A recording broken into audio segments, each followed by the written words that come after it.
Hi everyone, I'm Latasha Holt, author of Revisiting John Dewey, applying what he said 100 years ago to today's need. I'm super excited to share the sneak peek of the very last chapter, which is chapter 6. If you have not caught the other videos, please check out my YouTube page. I'm super, super excited. So I'm proud of this book. I'm proud of all it's done already. It's been released just for a few weeks. And I'm very thankful for each of you who have taken the time to purchase it and read it and share it. This chapter is called Preparing Teachers for the Future. And it's not like, I think when we say preparing teachers for the future, the first thing we think of is that word training, and we don't really train teachers. That doesn't sound so great. But it's more about preparing teachers to be an advocate, to really stand up for themselves and for others. So, right out of the gate, I want to say that it's not like, let's give teachers some more training or let's give teachers some more knowledge, like, because it's more about preparing teachers to stand up, teachers and pre-service teachers. So just like the other chapters, it starts with a quote, and this might be one of my favorite quotes as it's connected to a chapter from John Dewey. This is the quote.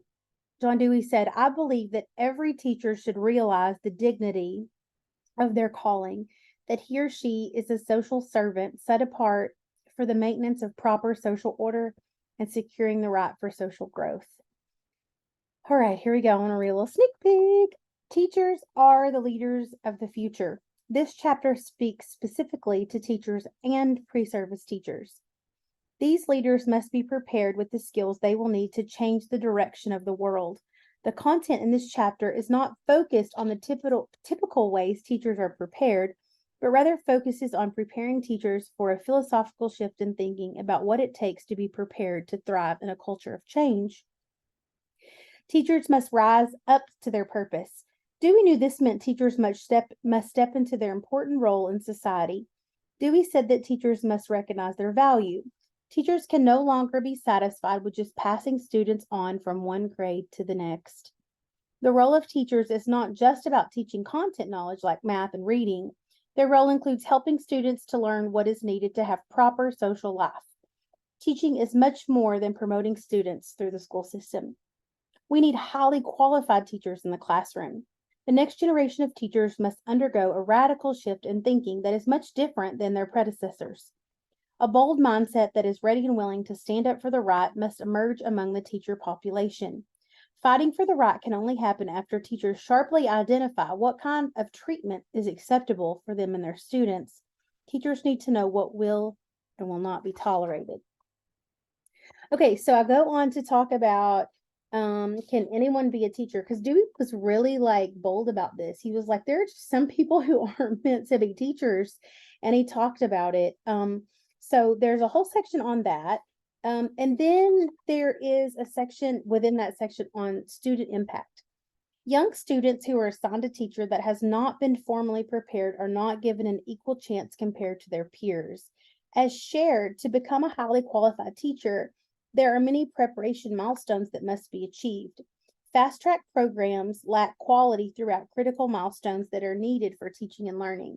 This tends to be a trend right now in our society. Like, just put someone in the classroom, right? Like, doesn't exactly matter, like they're going to be okay, but really it takes time and process to be a teacher. And so I want to caution against those fast track programs that just produce teachers super quickly and that don't think about the pedagogical impact that teachers need to go through to become good teachers or pre-service teachers.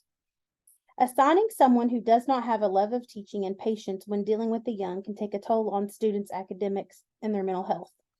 As shared in chapter 2, students' lives are already hard enough. It is a mistake to have an unqualified negative person with so much influence influencing students for 8 hours each day. All right, so I go on to work on these subheadings to share the impact of pre-service teachers. So I was speaking with someone this week, and I was really talking about how it's not just the teachers that are in the classroom. So I work in higher education, and so we send pre-service teachers into the schools where they learn valuable things about, they watch, they get a chance to like co-teach. And when we don't have the right mentors in those places, we see a big issue with our pre-service teachers. They might be given bad advice. They might be told to do something different. They might change their mind. So a lot of the issues are we're trying to put people in the school system who don't have good mentors. So I want us to think about the cycle when we just put someone in the classroom like a long-term sub or someone who isn't qualified, because what the pre-service teacher is going to see may be like chaos and chaotic and may be like, I'm done. We see a lot of pre-service teachers who back out and say they don't want to be a teacher. And I think that has a lot to do with the experience that they get with their mentors. There is a section here on the democracy impact.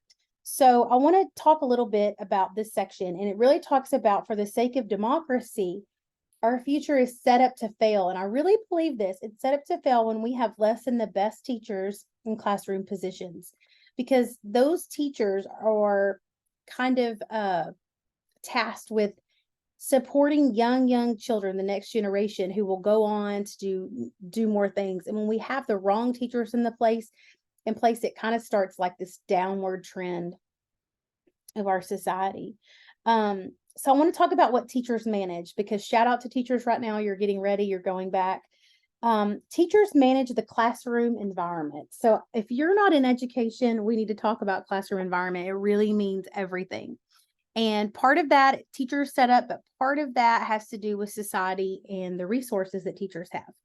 Things like workstations, assessments, announcements, the direction of outside support specialists and the aid staff. You don't know that teachers usually are responsible for supporting the aid staff that are going to help them. Teachers have to pace the schedule, and they have other student needs in mind. Unprepared teachers will find that their patience will be tested really quick. So if you are not prepared and you want to see like a train wreck, find an unprepared teacher who gets in front of 20 students with all of the different chaotic things that are happening. It's really difficult if they're not prepared. When unskilled or unprepared to do the work that the job requires, frustration can happen.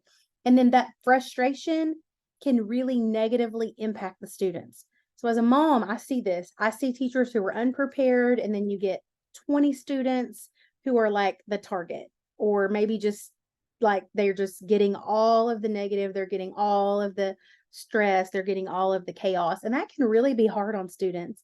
So if you've not asked a young child lately, like, tell me about your classroom, tell me about, and listen to the different classrooms, because I think that you will find out that students really will articulate how difficult it is when they have a teacher who might not be prepared to run the classroom in place.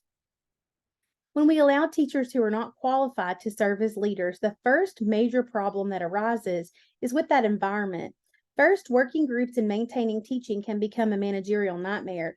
That's something that takes practice. Like, besides the teacher knowing like content and science, all those things, there is an art to managing a classroom. And when teachers who are unprepared are given that position, we can see things be problematic. The next section talks about teachers at the table.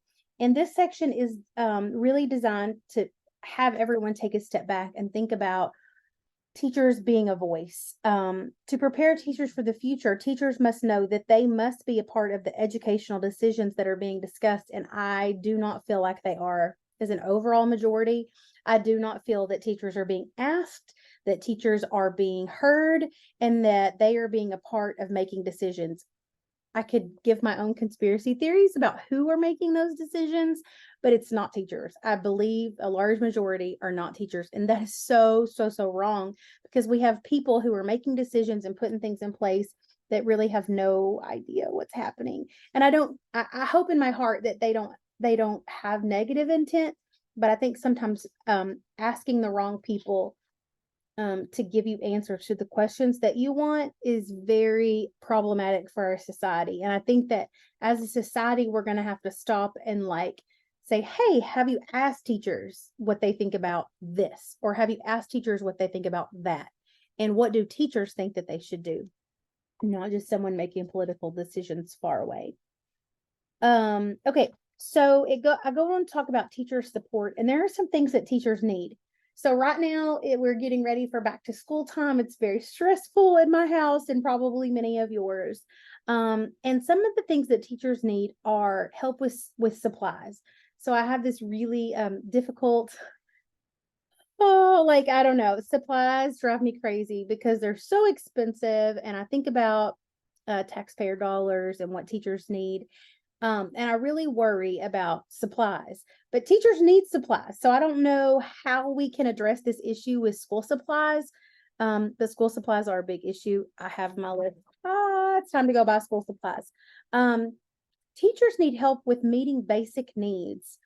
While the teacher might have a lot of knowledge and a lot of experience, there are some basic needs that literally take more people than just one person. They take more than one teacher. So that's really important, that the basic needs of the child have to be met, and teachers need help with that. Teachers need freedom to do what is right for their students.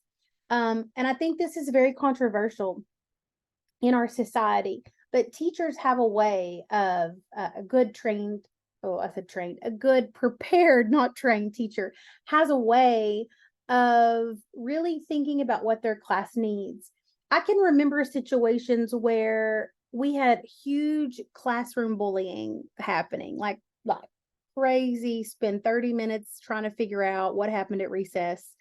And I really had to take a step back and read some really good stories to my students about bullying. Like, we had to stop and like read good stories and like pause, because math, that was the next, content up for the day, was not going to happen because my class was in like a war with each other. And so I had to stop.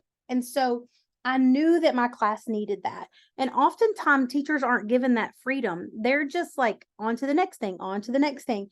And teachers just keep talking and students just keep like distancing themselves, and we're not addressing those issues that need to be addressed. So I think that it's really important that teachers have some freedom to do what is best. And then the last bullet is that teachers need to care for themselves.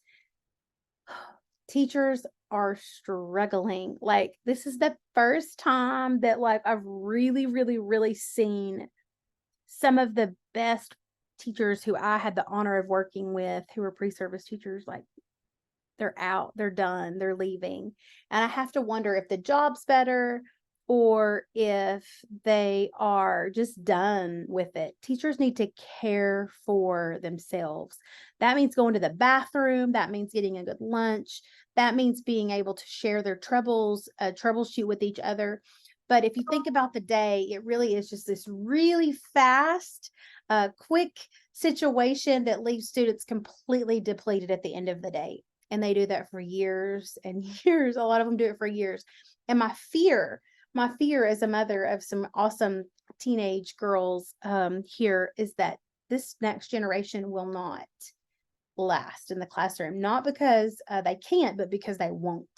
So I think we really need to take a step back and look at what some of the research is saying that HR directors are seeing.